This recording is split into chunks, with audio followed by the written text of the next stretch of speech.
Hi, my name is Chris Liddle, and I am the host of The Lifestyle Chase. In 2018, I started this show to have meaningful conversations. I've interviewed over 100 different people, both in and out of the fitness industry. This podcast is something I'm incredibly proud of. Welcome to Season 4. Thanks for joining me. I didn't mention this. I should have mentioned this with the time management thing, but we have business coaches, business mentors. They come in and kind of act as, I guess, like a manager to us. Like you're kind of paying them to manage you in a weird way. But they really help find that focus, find the task to work on, find the you should be doing this type thing, and organizing to some degree. It's still obviously up to us to organize the day-to-day and to get things done when we get things done along with everything else. But they help with clarity moving forward. Then just like a lifting coach would.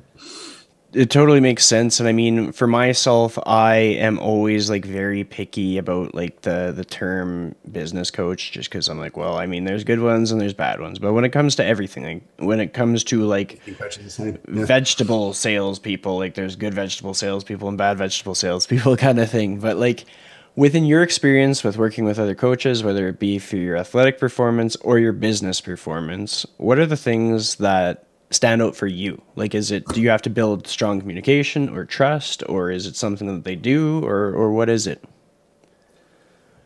Yeah, with the lifting coaches, it's like, I know what to do. Like, I coach people for a living. I know how to get strong, but it's just having someone to lean on, to talk to bounce ideas off, things like that, to tell you and to stop being tell me to stop being emotional when I'm in mid prep and I'm worried about if I'm not going to hit a number or whatever, and to just be objective about it. I've always, when you say quite picky, for me, it's always like, can I have a conversation with this person and have a laugh? Like, could I go and have a drink with this person and have fun?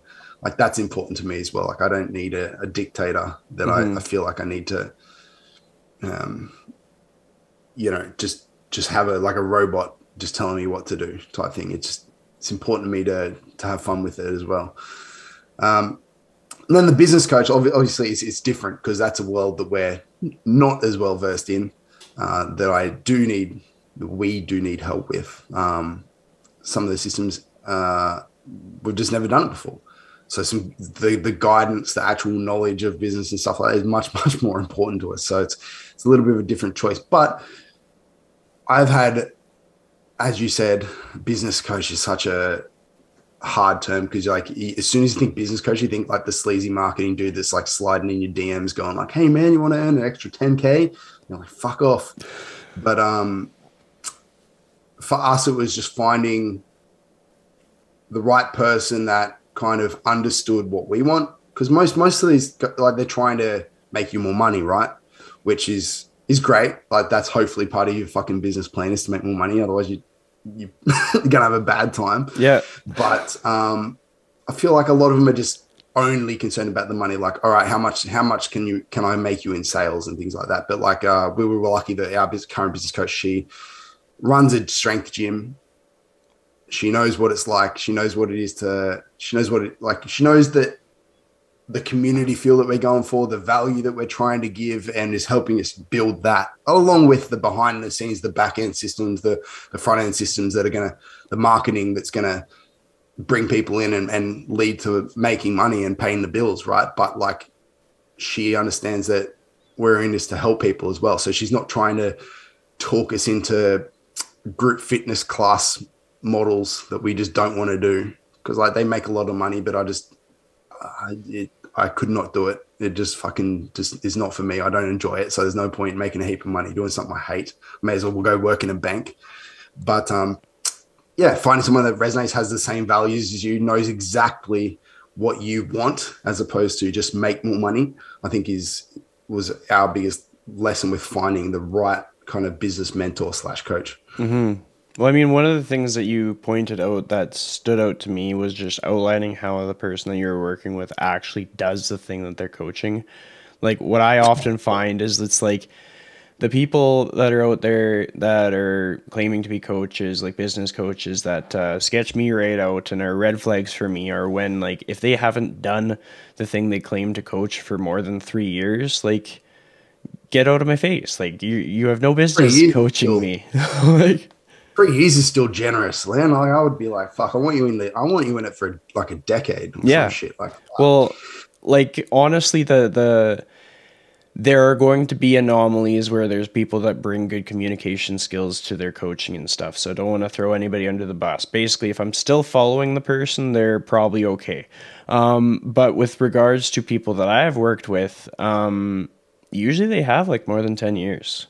And you can see that they are honing their craft. And for me, a big foundation is trust. Like, I want this person to be the kind of person that would change my tire when my tire goes flat. Like, I need to be able to trust that they really actually care about me, that that it's more than transactional, but that we have like a lifelong connection. But I'm like, because of my personality type, I'm a bit more like discerning of that kind of stuff.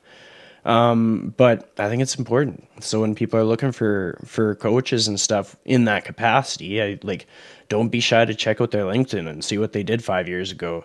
And if it's exactly what you're doing, maybe you could look and find somebody that's been doing the thing that they're doing for longer, or they've got like 10 years of experience in the thing that they coach. Like, we both know Kyle Dobbs and Matt Domney, and Kyle has been doing his thing for like 14 years or something. Like, he worked up in the ranks of like commercial facilities and larger companies and larger entities and had leadership roles, and then went and developed himself with like master's degree and all these different things. And like, that's why I showed his name from the rooftops, because he gave me a reason to, kind of thing.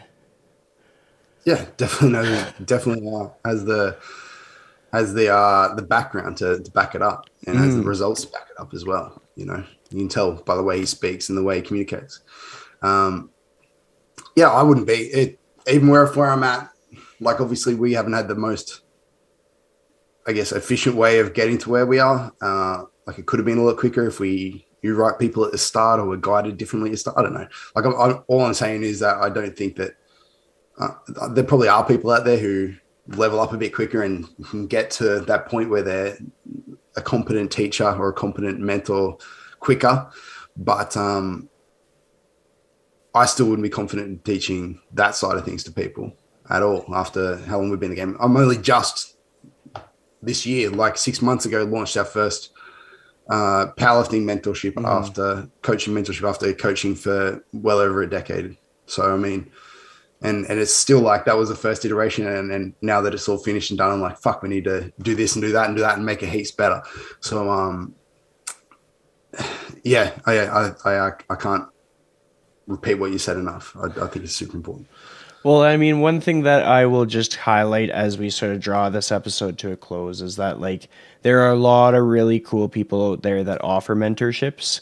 There are a lot of people that like, the mentorship can cover different aspects of a person's business. So you'll see some, and like, the mentorship is more on communication, and others it's like more on like how to program a person's like online program, and others it could be like biomechanics. And so you kind of have to find within yourself what you want to do the most, and then match yourself up with those people. And sometimes it's just a matter of matching up with people that you want to have a beer with. And other times it's matching yourself with people who would stand up for you in a dark alley. Like, it kind of depends on what personality that you are. But like, there are a lot of people that have, because of technology, we're able to connect and like have like these messaging threads and group Zoom calls and stuff. Because of that, everybody is able to support each other in ways that they never could before.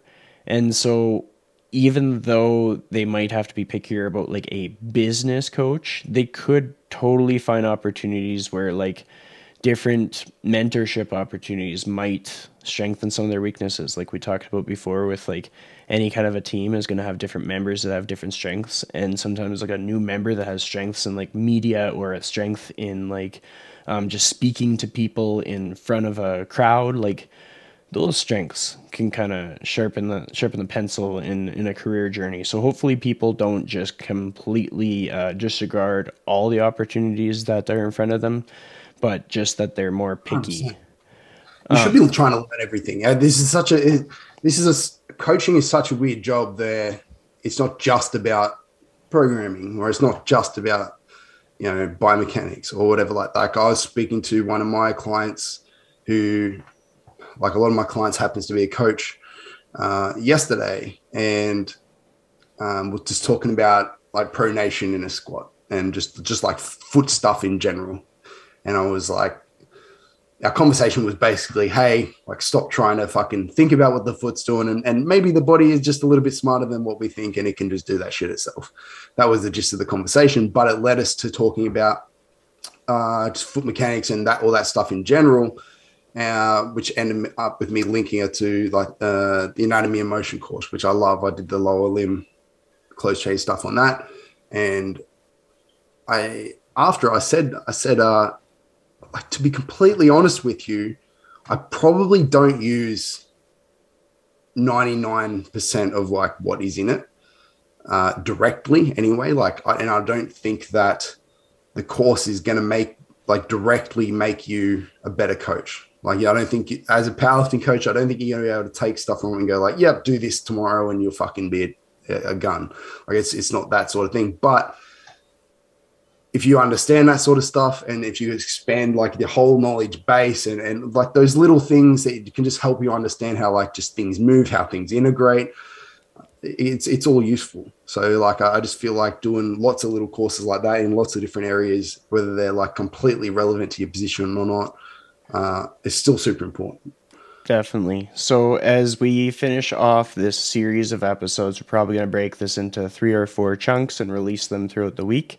What is a piece of advice that you want to leave with the audience? Just something that you think will impact them at the start of their week on, like, let's say a Monday or something, that'll be a game changer for them. Oh, man, fuck. No idea. I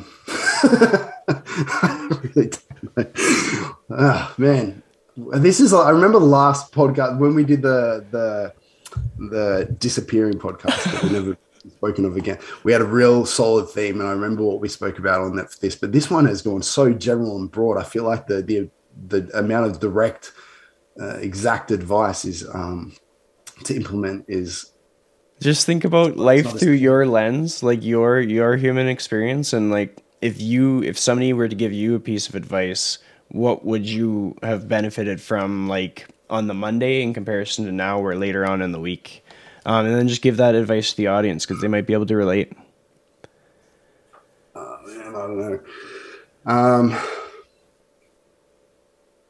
No, fuck. Sorry, I'm mind blanked. I'm out of it. All good. So I'll take over for you. I'll give the advice this time. And it's like the first time I've ever had to do this. But the thing is, honestly, sometimes I think people like hold off too much on like taking that next leap or doing that next opportunity. And in the past like hour, we've chatted about everything from like starting a podcast to running a business to making big changes and going on trips and just like making things priority, like prioritizing our time and all that stuff. What I'm going to focus on here for like the challenge that I think will help people is if there's something on a person's mind that they're thinking about doing, like you talked about the podcast, stop hesitating and just do one thing that locks you into actually delivering on it, kind of thing. Like, so if I was in your shoes and you're talking about the podcast, I would name the podcast and do a post that said, hey, this is coming. It doesn't matter when it's coming, but then once you've made the post, it holds you accountable to like following through, because that's something I will look forward to listening to, because I listen to everybody's show. The room. It's yeah. There. Well, I mean, you're locked in, but I don't. Are in. I don't think that I saw the post. I want to see the post with the couches in the post. I'll send you a picture. Excellent. Sweet. All right. Well, with that being said, that is our episode.